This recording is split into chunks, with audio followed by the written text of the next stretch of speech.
Day 85. It's your boy Obz here. Do it to life, for life. Do it to you. Do it to 2021. A whole year of breast cancer awareness and personal growth. And the day is Monday. Where we doing the A for the Ask Method. We ask questions on Monday. We ask big, deep questions on Monday. Also on Monday, what we do is listen to the podcast of the One Thing on Monday, which I did earlier today.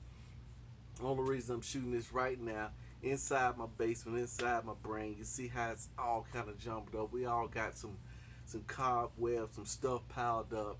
It's all a bunch of fear-based living that's around me right now. But guess what? We're on day 85. I'm building this thing up slowly. I'm building a better, bigger habit so that I don't have to worry about this stuff. And eventually I just, hopefully it's just all falls away, right? All falls away because I got new habits, new ideas.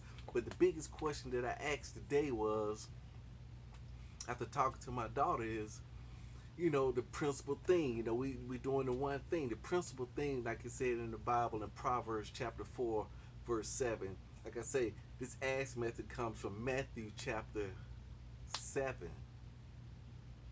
I think it's Matthew chapter 7. Ask it and it's given, seeking you shall find, knock and the door shall be open. And so we're asking questions. If we don't do anything else this year, it's asking bigger and better questions. So the question was, what is wisdom? Wisdom is the principal thing. What is wisdom? Because me and my daughter's talking about, because we're talking about leverage here. We don't have a finite amount of time, 24 hours. So the thing we have to do is to find our most leverage activity.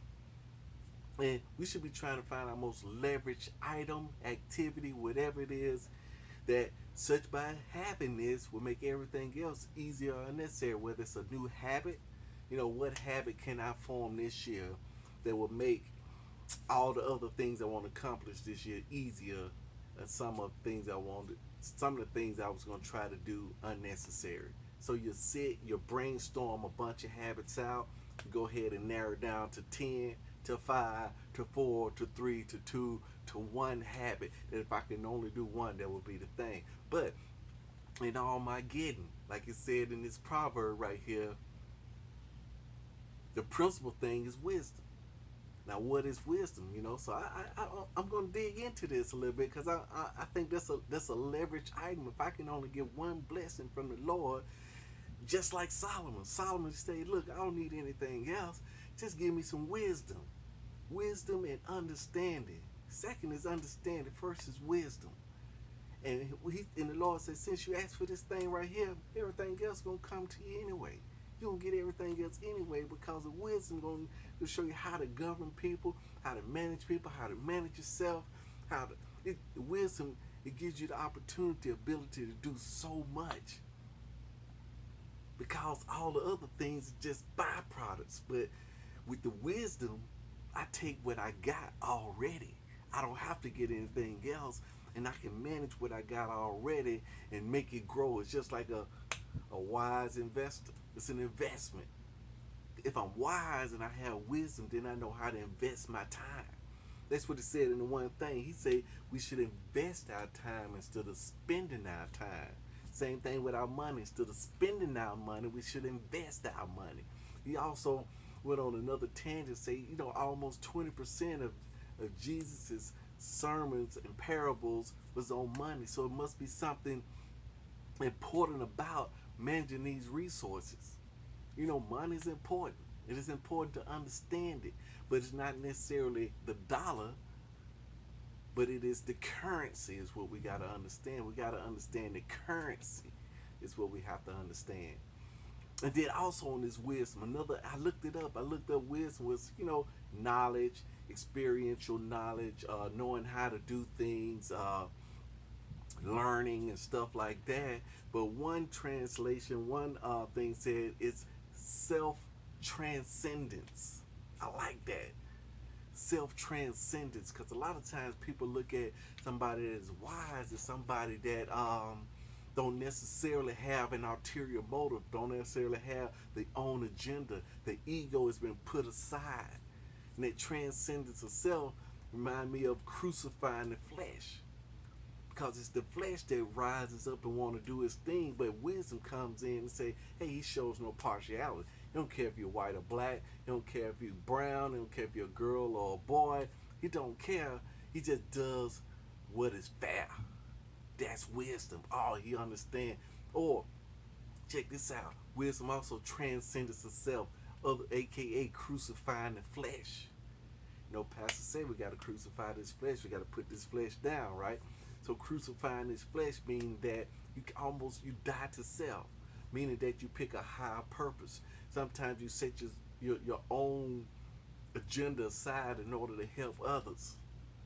When they see somebody like this that's not easily affected by what's going on around them, what people are saying, what the conditions are, there's wisdom on how to operate in that. They say, oh, that man is wise. Don't you see that guy? He's not phased by what's going on physically.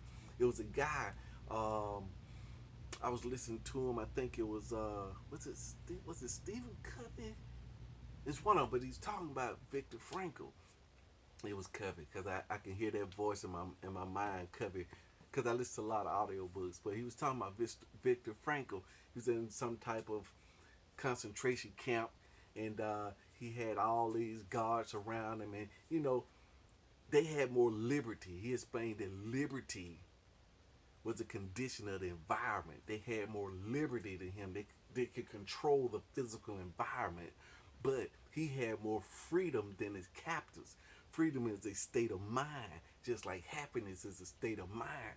Physically, you may be bound, you may be oppressed, you may be, don't have all the resources, but that wisdom is you carry your sunshine within you. And that's one thing that they can't take because it's inside. Your joy is only going to be on the inside. And that's your perspective on how you look at the thing. People that had a perspective, a goal, or a hope of getting out and doing something, he said those people thrived and lived a whole lot longer than people that didn't have anything else to go to. They thought only of themselves. They thought themselves was the end. And if you think that yourself is the end, then you won't strive as much as if you got somebody else life in your hand, which you normally do. Just don't think that you do, but people that's around you are connected to you, so every decision that you make, they watch it affects them. So that's why I say this whole year is on personal growth. I'm choosing breast cancer. I'm choosing something so much bigger than myself. I don't know a whole lot. I know my dad, he had prostate cancer, man, but I chose, breast cancer, because I got 3 women in my house, right? Got my wife and 2 daughters, right? None of them, God forbid, none of, they're fine, but I just thought that with any situation as far as turn, I think it all starts with the woman, right? I think it all starts with the woman because the women, they like to get stuff done. Guys can really get stuff done, but then it's kind of like the woman kind of adds a different element. They got some extra brain power, some they see other dimensions and stuff like that. That us guys don't see. We kind of one dimension, chop chop. You know what I'm saying? But my daughter, she chop chop, but she kind of look into stuff as well too. But what I was talking about is this wisdom. I think I'm gonna stay on this wisdom because tomorrow what we're gonna do, I'm gonna tell you what they talked about today on the one thing, and then Wednesday we come back in, it's gonna be the S of the ask method, which we're gonna start we're gonna start turning over rocks, we're gonna start digging holes, we're gonna start moving stuff around, we're gonna start looking for wisdom in all kind of different ways and different places. We want to see wisdom in every different language, every kind of context. Because that's one thing I want to really understand, because I understand one thing. It's another Bible verse, one of my favorite Bible verses. It says that he who waters is also watered. Meaning that if I'm putting water on something, I'm going to get wet too.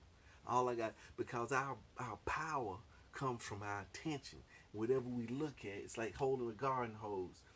In water, you can't stop the water from coming out. The water's going to come out. So wherever you look, it waters it. It waters that. It waters this. And when you put water on stuff, it starts to grow. And then if I keep looking at it and looking at it and looking at it, it's going to keep growing and growing and growing. then some people call that telling it like it is. I'm gonna call it like it is. I'm gonna tell it like it is. No, I don't want to tell it like it is, cause that's is. How it is ain't necessarily the truth, cause I can see something different. I can say, well, hey, look, I see how that is over there. I know if I'm watering that, that's what's coming up, man. Let me water over here. I want something to grow over here instead of over there. I want it to grow over here. And I'm going to let that right there dry up and die. And I want this to thrive right here. So I want my mind to thrive. So I'm concentrating on watering my mind. And then I'm exercising my body. I'm on the kick, right? I told you I'm on the kick 77 days. The first 20% of the year should help me maximize my next 80% of the year. So I hope you guys are on the 66-day calendar. I hope you're on top of that. But this wisdom thing, we're going to stay on top of, because it is the principal thing. That if we didn't have anything else, we can only ask the Lord for one thing, one blessing. I would be like Solomon. Hey, let me get that wisdom. Let me get that wisdom. Because if I got that wisdom, just imagine that thing. You could do tremendous work when you got that wisdom with only just a little bit. You may walk in, like the guy walked in. A lot of men of God did that stuff, man. They walked in and said, "Hey, look, it was a widow. You know, it was a widow." He said, "Hey, look, what are you doing?" She said, "I'm finna, me and my kid, we finna die. It's a famine. I got enough to make us a cake. I got some sticks. I got some flour. Got some oil." He said, "Hey, do this. Check this out. Do this." Says, "I'm the man of God. You've been waiting on me.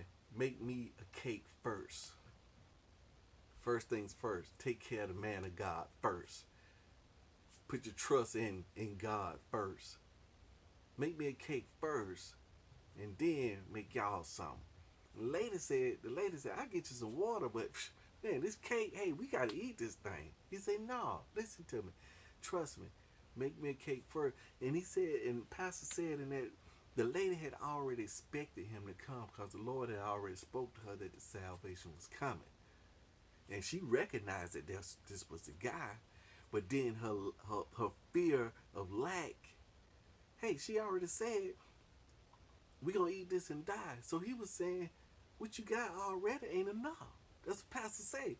What you got ain't enough anyway. So why not sow that into somebody else's life?